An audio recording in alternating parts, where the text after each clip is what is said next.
والفرحة اللي كانت أمس في كل شوارع العاصمة وأيضا حتى في المدن الداخلية بتأهل اتحاد العاصمة، كان فيه اليوم يوم تاريخي أيضا بالإعلان عن فريق جبهة البوليزاريو هنا في أرض الأحرار في الجزائر العاصمة. نستمع أو قبل أن نشاهد هذه الصور نستمع أولا لما قاله سفير الصحراء الغربية بالجزائر عقب الإعلان الرسمي عن تأسيس فريق جبهة البوليزاريو اللي يمثل هذا البلد بداية من اليوم، وسيكون فيه لقاء ودي أمام مولودية الجزائر يوم السبت 20 ماي، هي ذكرى اندلاع ثورة البوليزاريو 50 سنة على هذا التاريخ. نشاهد ما قاله السيد السفير اليوم في الندوة الصحفية التي جمعت أيضا رئيس المولودية حجر جم، المدرب بومال، وأيضا مدرب المنتخب الصحراوي.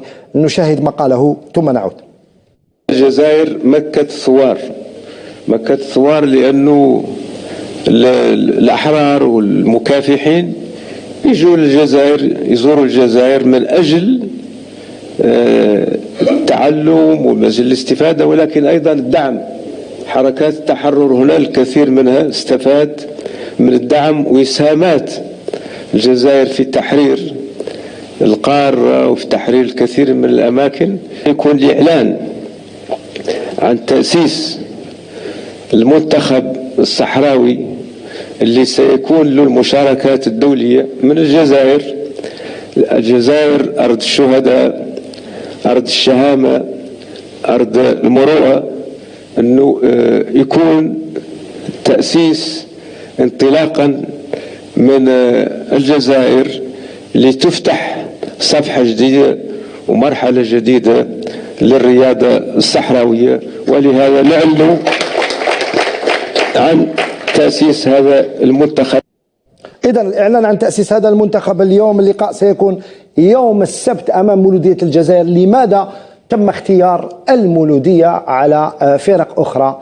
نستمع دائما لسعادة السفير. مولودية الجزائر لأنها يعني كما يسميها الجميع الفريق العميد، ولما نقول العميد دائما في أي شيء معناها التقدير والاحترام والمكانة التاريخية، لأن هي أيضا شكلت يعني منذ تأسيسها ما زال الاستعمار الفرنسي مدرسة للوطنية والنضال والكفاح، ووجدت الألوان يعني الهوية الجزائرية والدينية ورفعت شعارها رغم قمع المستعمر.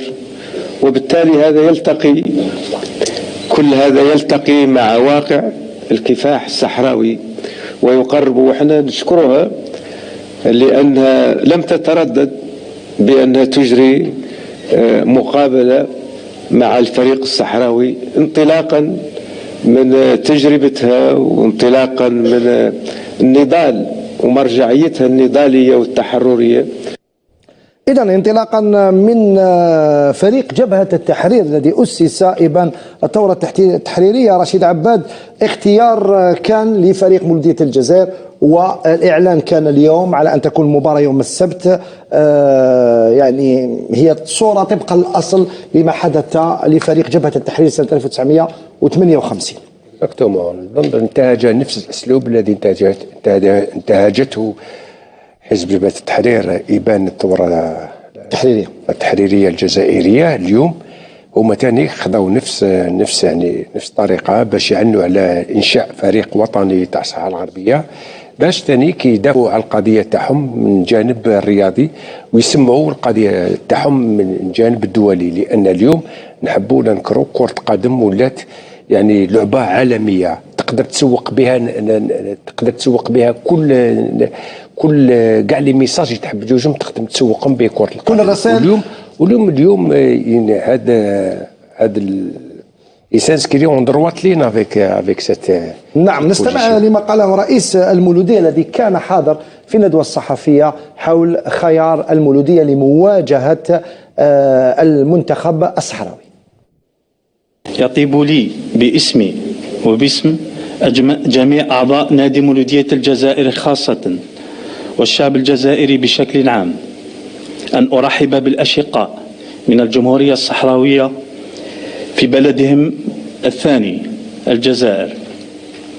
وتتمثل رمزية هذه المباراة في كونها مباراة احتفالية بمناسبة إعلان الرسمي عن تأسيس فريق جبهة البوليزاريو الصحراوية لكرة القدم. وإذا كانت مولودية الجزائر قد دعمت سابقا منتخب جبهة التحرير الوطني بلاعبين أوصلوا صوت الثورة الجزائرية إلى مختلف ربوع العالم، فإن المولودية ككيان تدرك جيدا قيمة الدور الذي يمكن أن تلعب كرة القدم في القضايا المماثلة. نبارك للشعب الصحراوي الشقيق التأسيس هذا المنتخب والذي نتمنى له أن يكون بادرة خير للجمهورية الصحراء الغربية. من جهته المدرب بومال الذي اشتكى من قلة المباريات، خاصة أن الفريق مقبل على 8 مباريات مصيرية مع نهاية هذا البطولة وستلعب تقريبا في شهر 1، لذا ثمن هذه المباراة الودية التي ستجرى يوم السبت بملعب نيلسون مانديلا. إذن هذا ما قاله المدرب بومال علي بن شيخ. اختيار المولودية لم يكن عبطا، اختيار فريق هو الذي تأسس من أجل الروح الوطنية آنذاك، من أجل الجهاد المسلح الذي كان قبل أن تندلع ثورة التحرير سنة 54. هنا تعطي لك اون بروف بلي المولودية سي البرومي كلوب الجيريان. هنا هو اللي تخلق الأول باش يحارب ذاك الوقت استعمار بار لو بي دو سبور دو فوتبول، فهمني. دونك ابارتير دو لا سا ايتي مولودية كري بوكو بلوس بوليتيك كو سبورتيف. سي فري صح، فهمني. دونك سورتو بالنجمة والهلال. نعم، لا لي كولور دو بي كانوا، فهمت. دونك الماتش تاع اللي ندار غدوة يوم السبت، اليوم السبت الفريق الصحراوي اللي تكريا اليوم اللي تكريا سي لي فا دون لو ميم ا بوبري لو ميم سونس. جو لور سويت بوكو دو سكسي، نتمنى لهم النجاح. هذا ما نتمناوه. كري سوكلو هذا المنتخب سي عبد القادر شنيوني في هذا الوقت بالذات في الذكرى ال50 لاندلاع الثورة الصحراوية، وأيضا على علاقة وطيدة واختيار الجزائر ربما للتشبه أيضا كما قالها السيد سفير بفريق جبهة التحرير. احنا نعرف ان في 58 عندما تأسس منتخب جبهة التحرير الوطني كان هو الممثل، وكان في كل ما يروح يلعب سواء كان في خاصة في أوروبا الشرقية يوغوسلافيا وكل البلدان اللي راح لها كان يمثلنا سياسيا.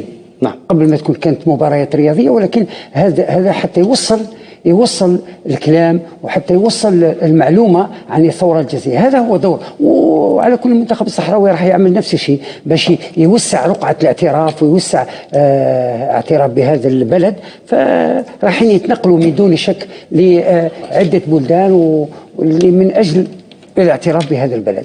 نعم، على كل حال كان هذا اليوم الاعتراف او نعرفوا بركو اللاعبين تاعهم وين ينشطوا. هما قالوا قال لك ينشطوا في البطوله الاسبانيه، كاين اللي يلعب في الدرجه الثالثه، وكاين لاعبين ايضا من فرنسا. وهما قال كاين لاعبين حتى مازالوا دي زيتيديون، يعني طلبه جامعيين في. على كل حال نغلق هذا الملف وسنتحدث بالتاكيد عن هذه المباراه التي ستلعب يوم السبت. الدخول سيكون مجاني لملعب نيلسون مانديلا، لكن المرور لازم يكون على تذكرتي لحجز الأماكن لمن يريد حضور هذا العرس وهذا الحفل في لقاء سيكون ودي بين منتخب الصحراء الغربية ونادي مولودية الجزائر. نبدأ مع أول فقرة اليوم في حصتنا اللي هي اتحاد العاصمة في نهائي الكاف. سمير العماري، هل يسير الاتحاد نحو تتويج تاريخي امام يونغز افريكانز التنزاني، هذا الفريق او النادي الذي فاز ذهابا وايابا على نادي غالاند من جنوب افريقيا في نهائي الحلم